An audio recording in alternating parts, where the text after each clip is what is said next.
আমি তোমাদের কোনো টিপস দিই পরিষ্কার করা হোক, যে মানে অনেক কিছু পরিষ্কার করার টিপ দিছি। আজকে আমি তোমাদের থেকে একটু জানতে চাই, আমাদের সবার ফ্রিজ আছে, সবার ঘরে ঘরে ফ্রিজ আছে, তোমরা ফ্রিজ কী দিয়ে পরিষ্কার করো? আমাকে একটু আমার কমেন্ট বক্সে এসে জানিয়ে যেও, ঠিক আছে? কারণ আমি কী দিয়ে পরিষ্কার করি সেটা একটু তোমাদের সাথে শেয়ার করছি, কিন্তু তোমরা কি করো কি না সেটা আমাকে জানাবে।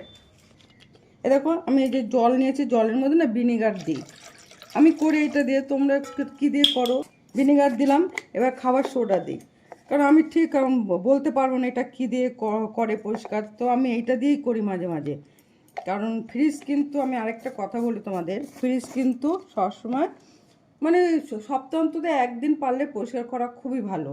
কারণ আমি পেরে উঠি না, তবুও আমি চেষ্টা করি মাঝে মাঝে করার জন্য। জানোই তো ফ্রিজে আমাদের অনেক রকম খাবার থাকে, তো পরিষ্কার না থাকলে আমাদেরই ক্ষতি হবে, তাই না? আর এরকম একটা রুমাল নেবে বা পরিষ্কার কাপড় নেবে, আমি ফ্রিজে সব খালি করলাম। এবার আমি পরিষ্কার, সত্যি বলছি আমি জানি না কী দিয়ে করে, কিন্তু আমি কী করব, আমি সোডার ভিনেগার দিয়ে করি। তোমরা যদি জানো আমাকে একটু কমেন্ট বক্সে এটা জানাবে। আর এইটা যদি মনে করো যে না দিতে পারি, এইটা দিয়ে আমরা করি, তাহলে তবু আমাকে কমেন্ট বক্সে জানিয়ে যাবে। তো তার জন্য যদি জানাও আমাকে, আমার খুব উপকার হবে। এই জন্য তোমাদের জন্য ধন্যবাদ থাকবে। আর এই ভিডিওটা যদি ভালো লাগে একটু লাইক কমেন্ট করে দিও।